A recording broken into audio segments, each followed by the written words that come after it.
back. I'm going to talk about oligopoly now. Okay, so oligopoly is another market structure, and it's dominated by a few large producers of homogeneous or differentiated products. And because of their fewness, oligopolists have considerable control over their price. Examples here could be tires, cigarettes, copper, greeting cards, steel, aluminum, automobiles, breakfast cereals. All of these could fall into oligopoly. So, characteristics. There's a few large producers. Firms are generally large and together they dominate the industry. There's either homogeneous or differentiated products. The products are standardized or differentiated with heavy advertising. These are price makers, meaning the firm can set its price and output levels to maximize its profits. There is strategic behavior where self interested behavior will take place, and that will take into account the reactions of others, and therefore there's some mutual interdependence. And this means that each firm's profit depends not entirely just on its own price and sales strategy, but also on the prices and strategies of other firms. Blocked entry.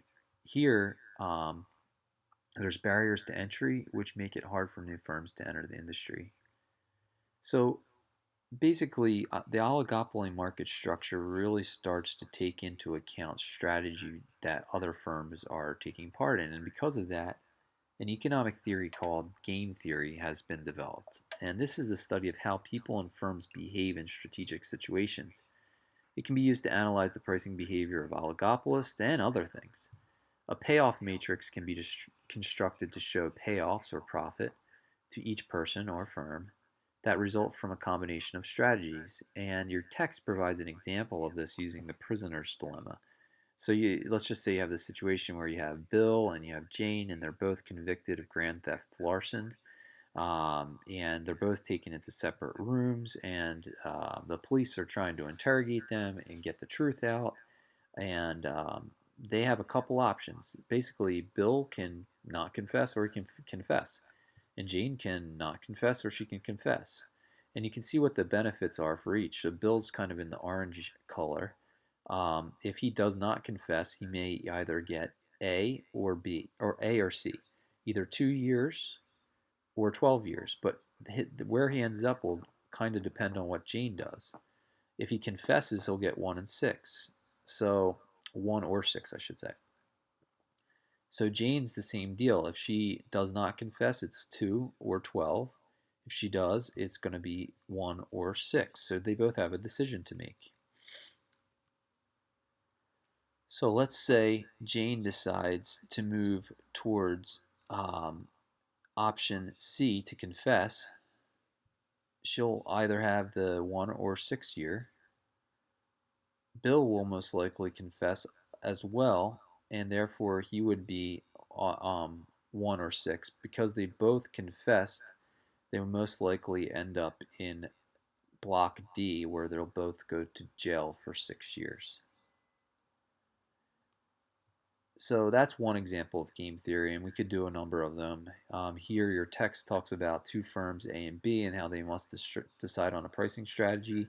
Should we price high? Should we price low? Although firms A and B are mutually interdependent, both can benefit from collusion. However, there may be an incentive to cheat. So each firm's profit is depending on its own strategy, but that of its rival as well. So here in the example, if both firms adopt a high price strategy, each firm will earn 12 million. If both adopt a low price strategy, each firm will earn 8 million. If one firm adopts a low price strategy while the other adopts a high price strategy, the low price strategy firm will earn 15 million while the other would earn 6. Oligopolists can often benefit from cooperation or collusion amongst each other. Collusion is a situation in which firms act together in agreement to fix prices, divide markets, or otherwise restrict competition. In the example, firms A and B can agree to establish and maintain a high price strategy so they can each earn 12 million. But there's always incentives to cheat. Oligopolists might have an incentive to cheat on a collusive agreement if they can benefit from such action. In the example, suppose firms A and B agree to establish and maintain a high price strategy. Either firm can cheat at any point and lower its price in order to increase profit to 15 million. Because of the possible incentives to cheat, independent action by oligopolists may lead to mutually competitive low-price strategies which will benefit consumers but not the oligopolist. In the example, firms A and B will choose a low-price strategy and each earn 8 million each. So for all firms in an oligopoly to be predicting correctly each other's decisions, all firms must be choosing individually their best actions given the predicted actions of their rivals, which they can then believe are correctly predicted.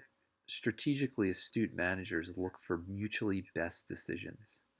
And this takes us to John Nash. I don't know if you've seen the movie Beautiful Mind, A Beautiful Mind, but the movie is about John Nash, and there's a scene in the movie that I was going to show you. I typically show this in class. I'm not sure if you're going to have this play. Hopefully it'll play for you on your video. If it does not, then just go to the YouTube link that I have in the PowerPoint and watch it for yourself. Incoming, gentlemen. Aye.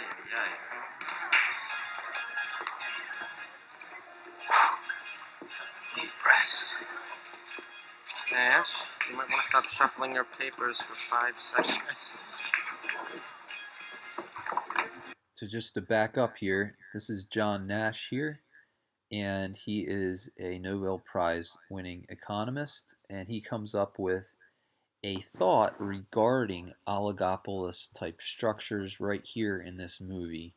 So let's watch it. I will not buy you gentlemen beer. Oh, we're not here for beer, my friend. Oh. Anyone else feel she should be moving in slow motion? Will she want a large wedding, you think? Should we say swords, gentlemen? Pistols at dawn? Have you remembered nothing? Recall the lessons of Adam Smith, the father of modern economics. In competition, individual ambition serves the common good. Exactly. Every man for himself, gentlemen. Yeah, and those who strike out are stuck with their friends. I'm not going to strike out. You can lead a blonde to water, but you can't make her drink. I don't think he said that. All right, nobody move. She's looking over again. Right, she's looking at Nash. Oh, God. All right, he may have the upper hand now, but wait until he opens his mouth. Remember the last time? Oh, yes, that was one of the history books.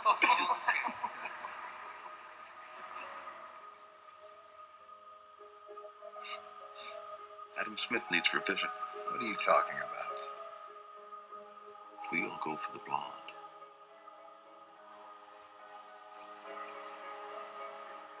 we block each other. Not a single one of us is going to get her. So then we go for her friends. But they will all give us the cold shoulder because nobody likes to be second choice. But what if no one goes for the blonde? We don't get in each other's way, and we don't insult the other girls. It's the only way we win. So in that movie, that's the place at which John Nash comes up with his theory on oligopoly, which basically contradicts much of previous economic history, suggesting that competition will lead to the best competitive outcome or best outcome in general. And he basically argues there are certain situations where that may not be the case, and comes up with something called Nash equilibrium, which is a set of actions or decisions for which all managers, in this case, are choosing their best actions given the actions they expect their rivals to choose. This can involve strategic stability, where no single firm can unilaterally make a different decision and do better. There is an example we're not going to go through here that I encourage you to read in your textbook on Super Bowl advertising and the Nash equilibrium between Pepsi and Coke. So, when a unique Nash equilibrium exists, a Nash equilibrium would be a situation, when a unique Nash equilibrium or set of decisions exists. Here, rivals can be expected to make the decisions leading to the Nash equilibrium. When there are multiple Nash equilibria, there's no way to predict the likely outcome. And when there's all dominant strategy equilibria, they're also going to be considered to be Nash equilibria. So Nash equilibria can occur without dominant or dominated strategies however. So, price leadership. This involves an implicit understanding that other firms will follow the lead when a certain firm in the industry initiates a price change. A price leader is likely to observe the following tactics: infrequent price changes, communications, avoidance of price wars.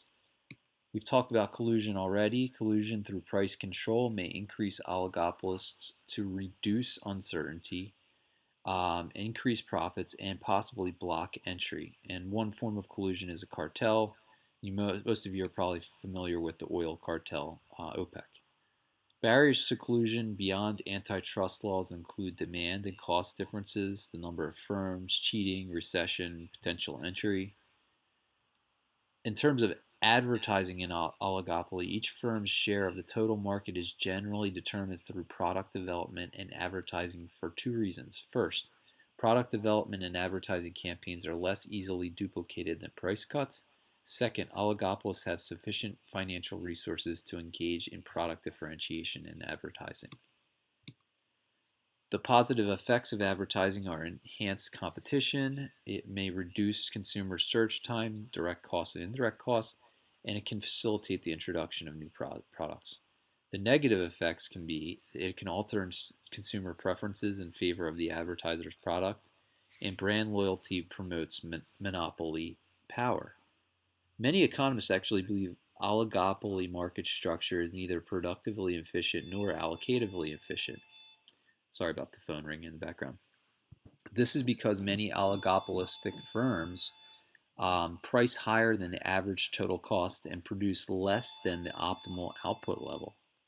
In fact, a few believe that oligopoly is actually less desirable than pure monopoly, and that's because the government can guard against abuses of monopoly power, but not against informal collusion amongst oligopolists that give an outward appearance of competition involving independent firms.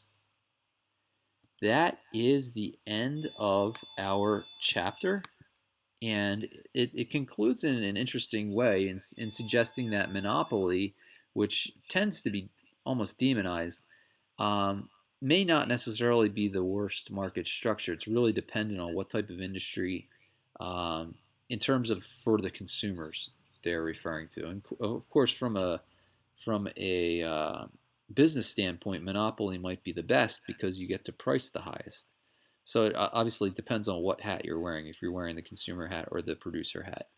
We're going to end our class here, and it was a pleasure teaching you, and please let me know if you have any questions. Thank you very much.